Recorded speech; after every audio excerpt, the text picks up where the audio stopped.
have a problem with these instruments being amplified or electrified?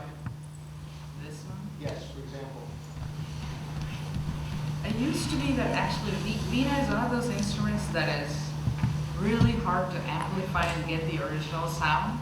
So you're right, there are some people very, very extremely traditional who just use only the acoustic mic, just the mic so that there is no pickup sound. And the pickup kind of like, it makes it a little different from the original sound. So yeah, there is a group of people, but it's fairly less. That's probably, I don't want to use that aging word. I would say it's more people who are oriented towards just the pure acoustic sound of the Veena that they would like to hear, and they want to listen only to traditional sounds from the Veena. So those are the kind of people who would prefer just a mic setup. But for most part, a lot of Veena artists use the pickup and amplifier, because otherwise, if the amplifier is switched off, it's hard to hear this. And I have to listen to Panditji's pitch of D. This I usually played a little bit higher, so if it's on D, it's even harder to hear. So I gotta Okay. So what did you say? Exactly. Another question, please. Is it recent times where women are part of the musical tradition of playing stringed instruments, or is it historical? That's a very good question. In South India, there's a little bit of history, if I may indulge in it. So there are a lot of women in South India, those especially that were dancing or singing or playing an instrument, they were called Devadasis. So it was a completely different tradition where they would declare themselves as God would be their loving partner. So they would perform at temples. All this art form originally. So those Devadasis, they would perform at temples, and so normal other household women were not allowed to perform in public at all. So women like, including my grandmother, and D.K. Bhattamal and M.L. Vasanta Kumari and Subbalakshmi, they're all pioneers. They broke those barriers of gender, and they were able to say, hey, it's not just for Devadasis, it's also for a normal householder. Any woman can perform anywhere in public. It doesn't have to be only a certain tribe. Because that tribe, Devadasi, is almost like they don't marry, they marry God. You know what I mean? So. Mostly Devadasi is mostly used for dancers. Also temple dancers, and this singing in general art form was restricted to that community. So women in a family setting, then women like my grandmother. I have two grandmothers, of course, they passed away. One of them was very instrumental in getting dance to a lot of women, and my other grandma was a singer. So their partners supported them wholeheartedly to go all out and teach and perform. So we have a lot of women pioneers in vocal and instrument. So because of all their struggle and fight, we enjoy that freedom. So that's a great question. I have more, but I'll let other people go. They'll come back. They'll come back to you later. Could you talk about the differences between the drums, the tabla, and the different instruments, and how you play them? Okay, can you use that? So everybody can hear. Why don't you demonstrate? Yeah, sure. The Mridangam is the primary rhythmic accompaniment in South Indian classical music as well as dance. So if you look at the structure, the center portion is made of jackwood, and then you have the two sides. This side is used for the high-pitched sounds, whereas and you have this metallic sound associated with it that comes from the center, which is called karanai. This has iron, and it's a special mixture that is used just for the center portion, and that's why you get this metallic timbre. And sometimes this powder is used actually inside as well to get some more of that. The left side is used for low frequency, low pitch tones, you can hear it. Then the two together, it gives you the effect. So with the Mridangam you can play like soft sounds as well as like thundering sound. That's like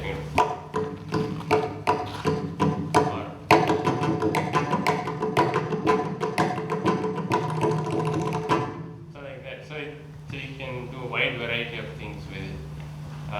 In terms of the basic notes, there are only 4 basic notes which you start with, like ta, di, do, and nam. So these are the 4 basic notes.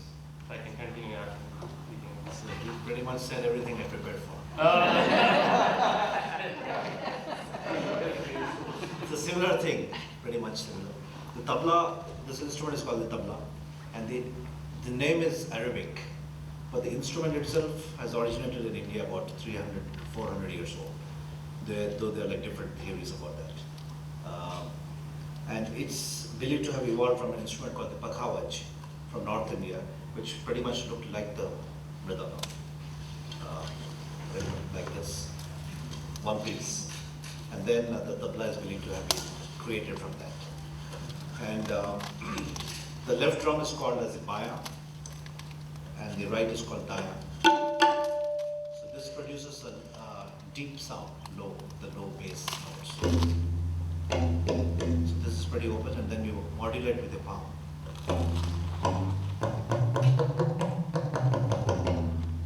And the right is tuned to the tonic note of the accompanying instrument.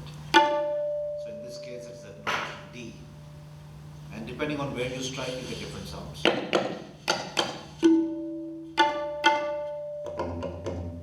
Together, if you combine them.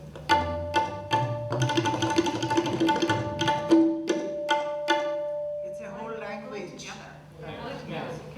Language that, is like And syllables. tabla and mridangam, and all these are perhaps very few percussion instruments which has its own language. So for example, in mridangam, he'll say a few languages and he'll play. Yeah, for example.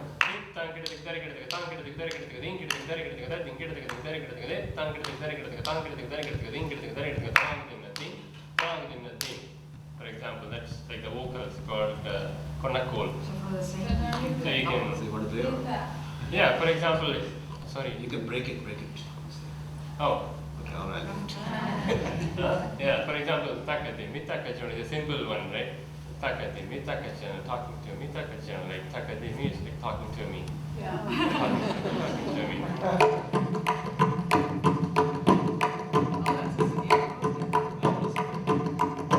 So like that, pretty simple one. Yeah, go ahead. So for the tabla has its own language. For the right drum, we have syllable called as na. It's supposed to sound like that. Tin, thun, tit. For the left, we have ke, ke. So together, dhada tit,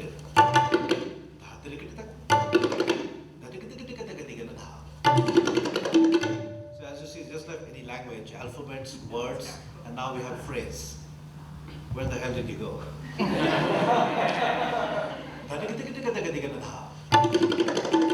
depending on the emotions.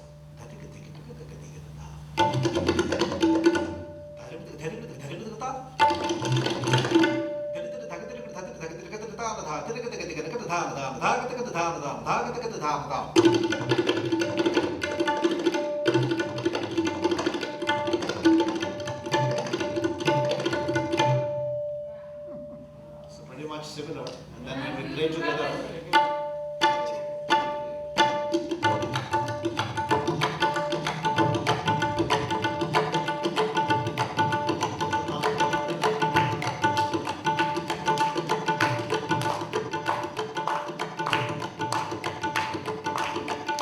So what we're doing is we're playing in 8-beat cycle. 1, 2, 3, 4, 5, 6, 7, 8.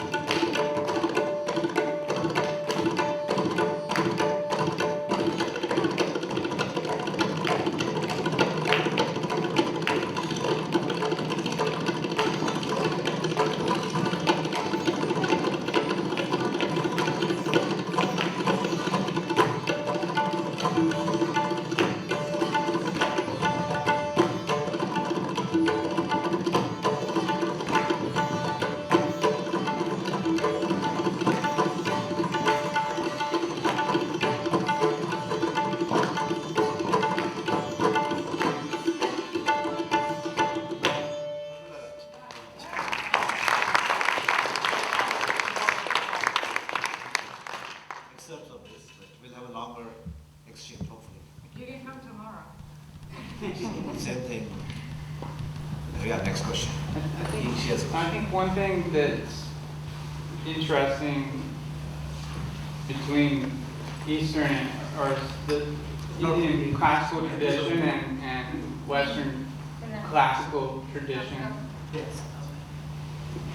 is in the Guru Shishya tradition, where your guru is more than what we tend to view our teachers as. At least when we're younger, Western classical musicians like myself, the reverence isn't really there, or maybe even the trust. Whereas really with I mean, maybe you can explain better your relationship with your guru.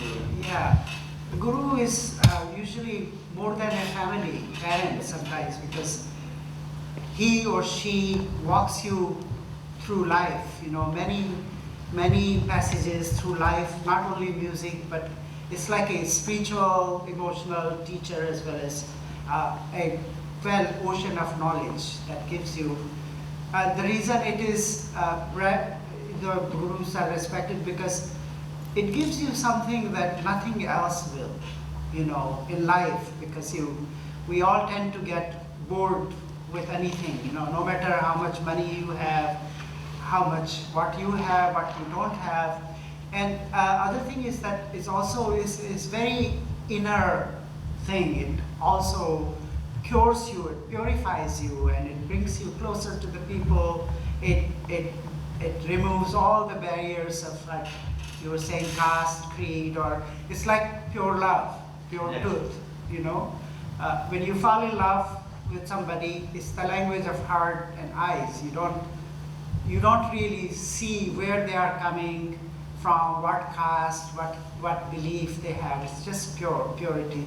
So music is like the pure truth. You can lie about your age, you can lie about your wealth, you can lie about anything.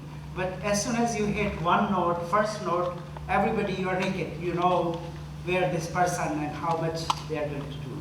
So it's like to us, it's absolute truth. It's the God. It's like finding, you know, you try to become one with it, and it's a sadhana. Sadhana is a total. How do you translate sadhana?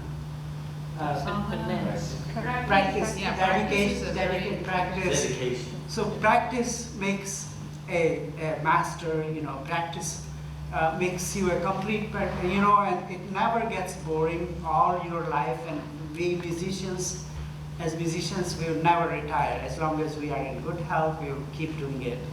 Other things. So that's in another way so interesting, because you never feel like something is getting old, or you know, it's always like full of life, new excitement, inspiration, and many things, of course, contribute to it. But it's a concentration and a focus. It's like a very high form of meditation. Even when you sit and meditate, it takes you a while, but with music, it's like the direct way to reach soul and mind. And the guru is the one that, sort of guide you through this. Yes? One more I question. have a question on tabla. Yeah. You said there are many alphabets. So the first question is, how many alphabets are there on the tabla, or syllable? About 4 or 5. That's basically. it? Yeah. The second question, Dr. Hussain mentioned that when he went through a rite of passage, meaning that he had to go away, he had to find himself. Yeah. He did that twice in his life, at least, from when they took it over. Do you also have to go through the rite of passage? I'm not allowed to, but What I mean is, it's the hardest thing. There's a term, something called as chilla, which is 40 days of basically isolating yourself and practicing for hours together. So that apparently it's very hard to do that, because for 40 days you have to isolate yourself, practice for 6 to 8 hours a day, or you can set your time. So in today's time it's much more challenging, but he said he did it, and a lot of people do it at some point. And that takes you to the next level of your playing. So he said in his interview that he had a blockage one time he was performing a concert, and then he really had to take a step back and introspect. So he went to some village in northern India and he did that. So I've been planning for the last 20 years, but haven't. If somebody pays the bills, you could do that. Today's time is much more challenging. With all these distractions, you really have to do it, and you have to move away somewhere to the mountains or Without switch the off cell your phones. no phones. Where there's no Pokemon. Yeah. That's right. So it's possible. Maybe hopefully next year. That's funny. Any other question you have? I do. I remember, I try to make this concert every time he comes here. There are times when I could feel that he's not here. Yeah. Before I listened to your presentation, the first time I saw him actually grow younger.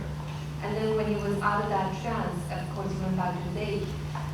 But other times that I've been to his concert, I didn't feel that way. Or I didn't see him do that. So Yes. what makes that happen? It's like a good hair day or a bad hair day. Does not have good hair. Either way. See, No. it's all about the energy of the space in that moment of time. I mean, for me, a performance is nothing but creating, right? When you all entered, when we came, and now if you felt some energy, then there's something that we all together created that. So was the energy? Because we are feeding off of each other's energy. So it was not just the energy of the performance, but everybody together. Yeah, everything together in that moment, that space, time, and also, his own. And the energy, it takes time to warm up to a piece, right, of music. So when you are warmed up, you go more in, and then the audience also feels the purity of a piece. So that's what energy, we try to become one. We are many, but you try to become one And with the same. another reason